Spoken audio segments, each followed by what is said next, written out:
So hi and welcome to another one in this latest batch of ABRSM Grade A tutorials. This one is the Intermezzo in E, number 6 from Fantasies Opus 116 Brahms. So my goodness me, what an incredibly ambitious piece for Grade A. Not in terms of notes, but in terms of interpretation and emotion. So when the books arrived in the post, they arrived in the post the day after they were announced. Let me just make sure that my time is there. Yeah, so when I got them in the post, the day after they were launched, and I looked through all the pieces and got to this one and was like, whoa, this is deep. I even messaged a friend going, whoa, this is a bit deep for Grade A. I felt very uncomfortable recording a performance of this after basically a few days and putting it up on YouTube. Although I've got to say, when I look around and listen to other people's performances, I think I've done okay. I think it's pretty good.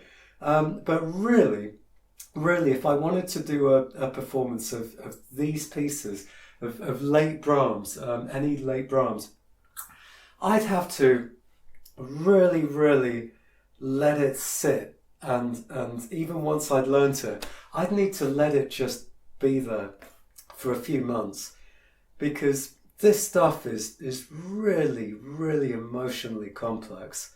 But yeah, I felt I was starting to get close. So, at first, the temptation is just going to be to play something like...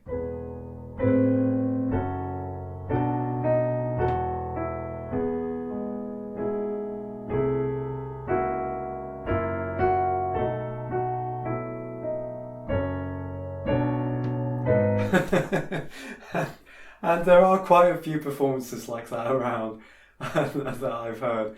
So, let me jump in and point out some sort of obvious important things. The expression is andantino teneramente. Teneramente means tenderly. So I'll come back to the andantino bit in a minute, but he wants it tender. There's also the instruction below, P, dolce e ben legato. So dolce, sweet, sweet, tender. So this,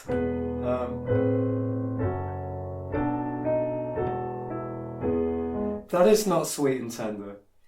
For a while, I was wondering if there was something like a funeral march to this. This is like funeral march.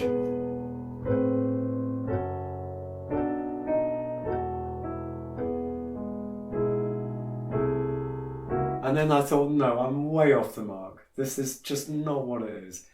So there are little motifs, there's little musical things going on that are the things that are tender. So for example, the thing that goes... This is the tenderness.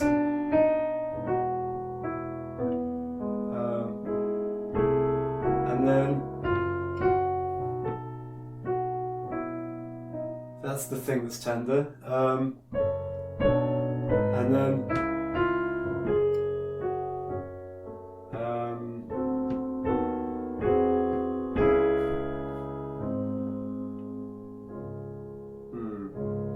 and then this is that's very churchy. That's very, we are in heaven. The angels are singing. There is a heavenly choir. It's plainly implies something religious. And then you've got, and then you've got, which is that same thing from before. So you are looking all the time, what musically is tender? Where is the sweetness? So the one of the really difficult things about this piece is that you've got to be able to hear many lines all going across horizontally. So you've got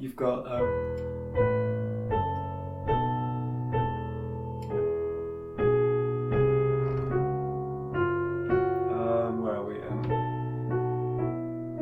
You've also got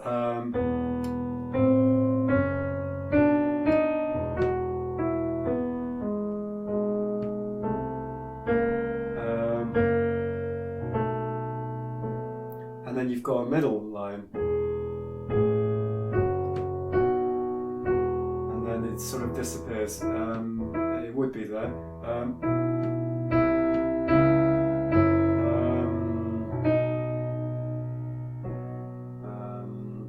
You know, and so on and so on. So there's something quite choiry about it. If you count the bottom as one voice, it's basically like a 4-part harmony moving across.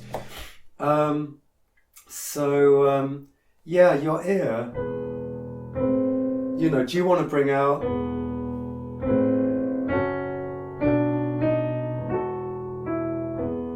or do you want to bring out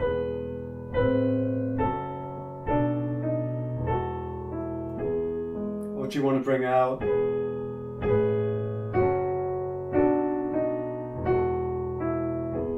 and hopefully you can hear that I've brought out a different voice every single time. That's quite tricky to do even at grade 8 level, but you've got to just be able to, at will, choose which one that you're pulling out. Again, that's way too complicated for a short tutorial to go into. I am available for online lessons, or, you know, find a teacher who can show you this, or but really this is, you do need a teacher. I think this is not the kind of thing that you just sort of learn online through tutorials. And you need to sort of think about where you're pulling each one out. Like, for example, I don't think that's the line to bring out there. I think in the beginning you bring out, and then as you do that bottom line is starting to come out. So it's starting, the bottom one is starting to get stronger until it goes.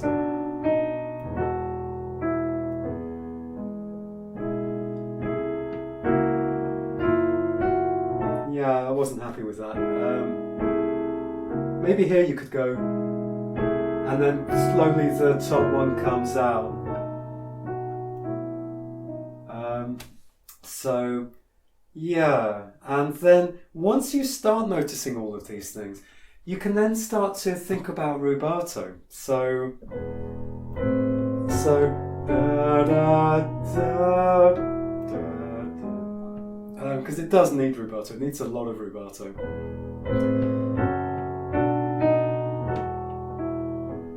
And not just rubato, but you feel the tenderness, you feel...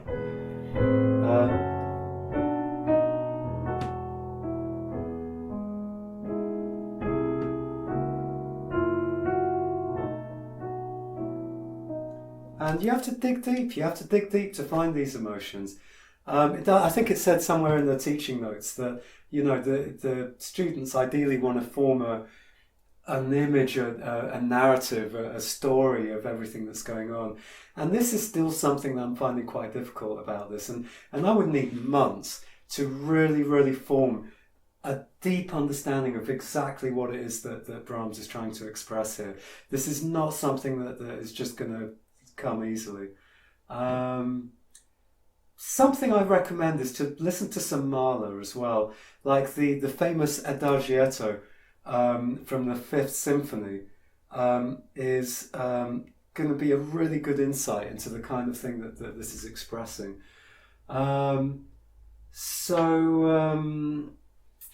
Yes, Andantino. If you look at the history of this piece, Brahms corrected his tempo marking. Well, he corrected it twice, so there were 3 different versions of it. And every time he corrected it, he sort of made a version that was slightly faster. So originally, Brahms probably did kind of want something like this. And then he rubbed it out and went, no, make it a little bit faster.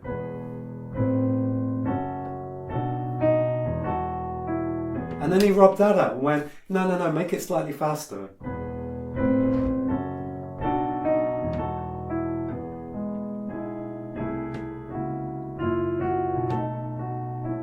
So bear that in mind when you play this piece, that he's actually had 3 different versions of this rhythm, which with every one getting slightly faster. So don't turn it into a really sort of plod. Don't plod with it. That's not what he wanted. He wanted...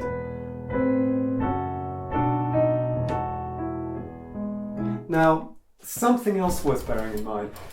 You really, really should go and listen to all the other pieces from this set of pieces so that you can hear how this fits into all of them. Now, you're going to play it differently if you're playing this on its own in an exam to if you've played the 5th one, then you play this one and then you move on to the one that's afterwards. I think possibly in an exam where you're playing this on its own, you could actually just make it slightly slower.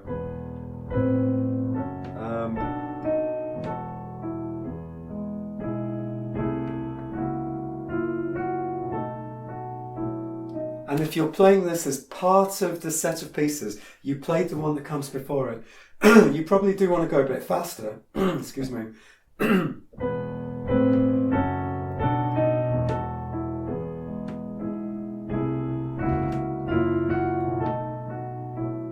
But basically, it has to flow. Don't just let it become a funeral march. This is not what it is. So, by the way, I think that these piano markings, like the ones that's in bar 5, 6, 7, 8, like the one that's in bar 8, I think this is a subito piano, because for a while it sort of perplexed me. Say we go from bar 5.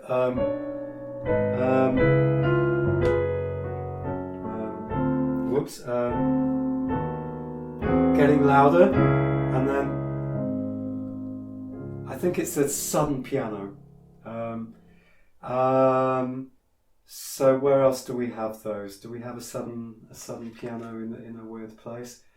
Yes, like for example, bar 36. I'll go from 34. We're getting louder, and then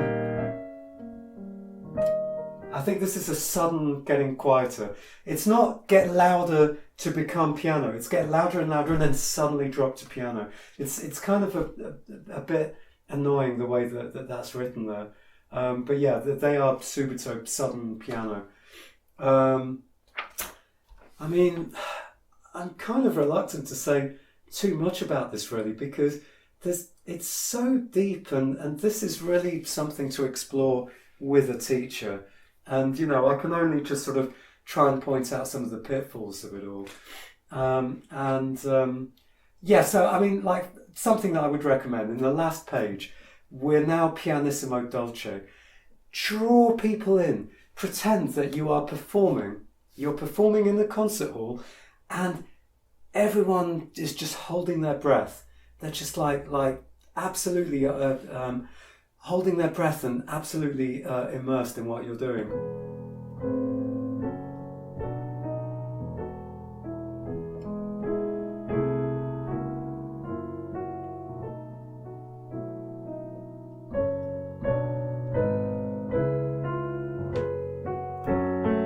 I mean, yeah, I'm not sure I've really demonstrated it that much just there, but you know, absolutely, you know, as quiet as you can go. Pull them in.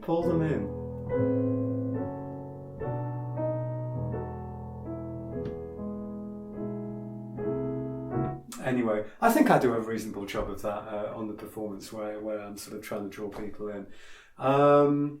This is a lovely moment. Whoops. Almost Wagnerian. Very romantic, beautiful.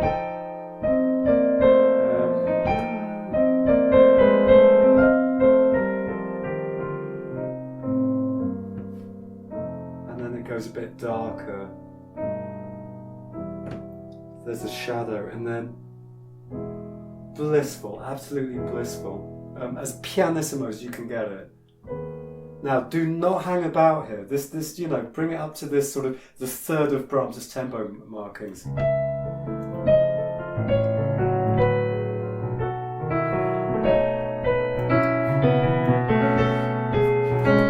And then let it blossom, let it grow into, like the heart just yearns and grows and blossoms.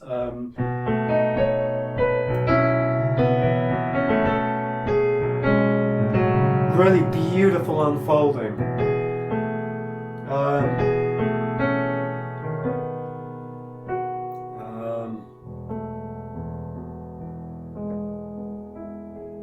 And then here, leave your right hand where it is. Grab the top note with your left hand. I think it's so much easier.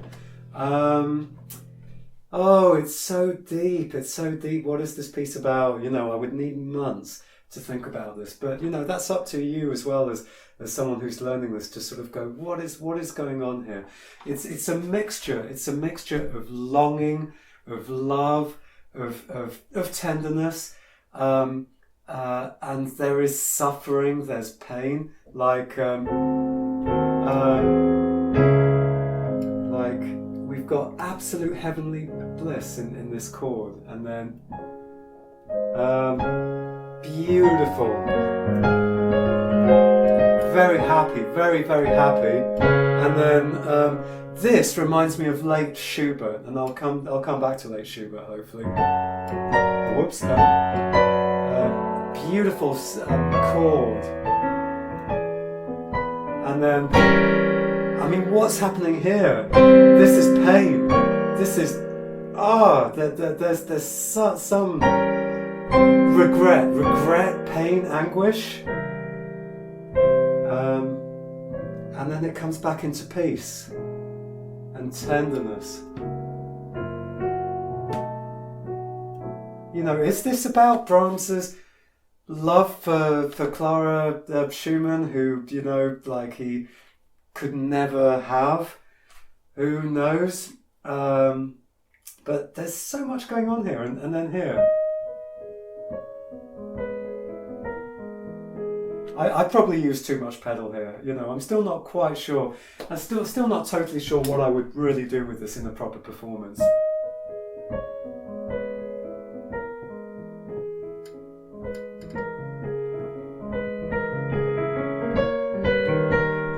You know,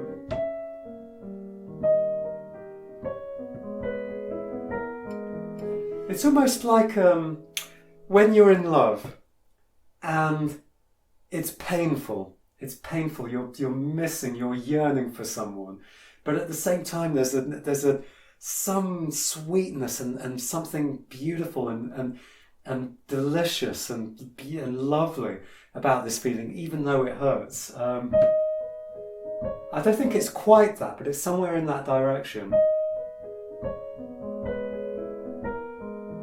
You know, there's pain, but there's an enjoyment of the pain.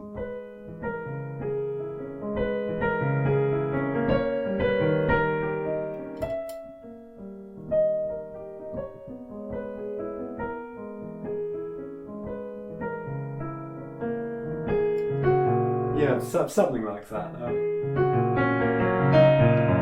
Yeah, it's like enjoying the agony of longing for someone. It's that kind of stuff. It's deep stuff, you know. Harmonically and structurally, this is very, very complicated. These chords.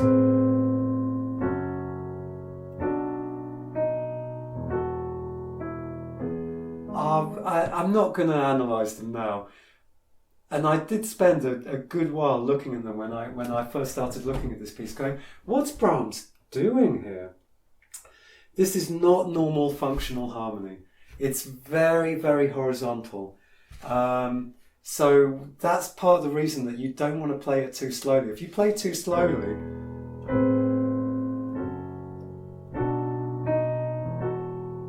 the chords just sound odd because they are odd. They're an odd collection of chords, because really what it is, it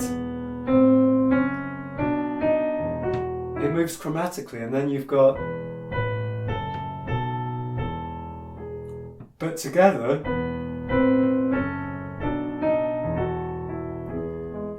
it's odd and isn't really normal classical functional harmony.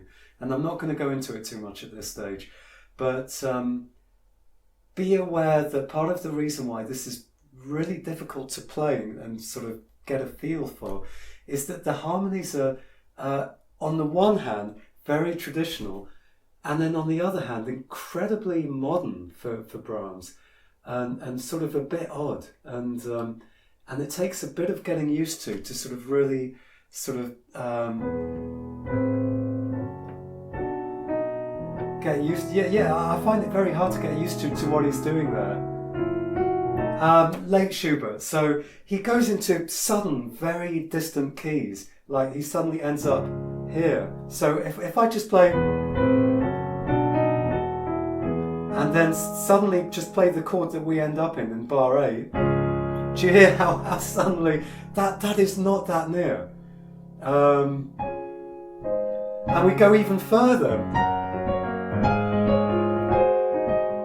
And then we go in a different direction. And then here. And then here.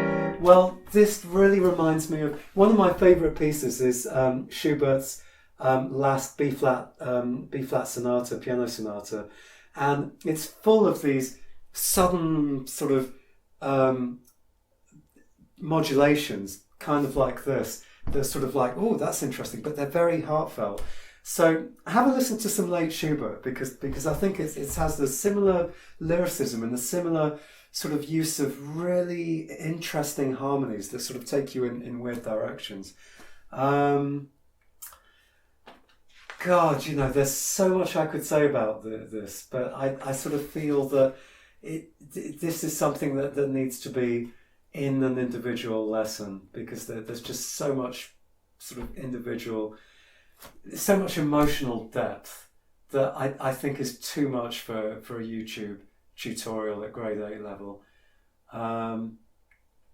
But yeah, I think be careful about choosing this piece unless you have real depth, real emotional depth.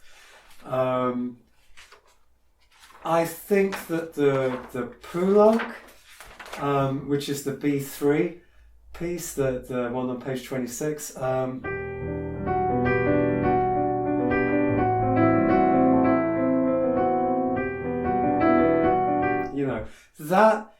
that is, the emotions are really heart on sleeve. It's if you are sensitive and musical, it's really easy to kind of get what the emotions are in that piece. I think that this Brahms Intermezzo, you need to be a really, really deep soul, I think, to get this. And even though I kind of like to think of myself as a deep soul, I look at this and go, whoa, I'd need to spend a lot of time with this to really, really get it. I think it's very, very deep. Yeah, I'm thinking if there's anything else that I can say about this. No, not really. Just the other thing as well, really make sure if you choose this piece that you are able to do chord weighting. So chord weighting is like the first chord, can you bring out the top note? Can you bring out the bottom note of the right hand? Can you bring out the middle note? If you can't do that, really think about whether or not you want to learn this piece, or be really willing to learn how to do chord weighting. The piece is just going to sound awful if you can't bring out all the right voices. Maybe it's a really good opportunity to learn all those things, But one more thing, actually, one more really, really important thing. There's a chord at the end of the page, at the end of the first page, so that's bar 19, and I can't stretch it, and I'm guessing that very few people will be able to stretch this. So my recommendation, I think a lot of people are going to try and spread it in the right hand. So it's the last chord of bar 19, it's the last thing on that page. It's going to be tempting to try and spread that.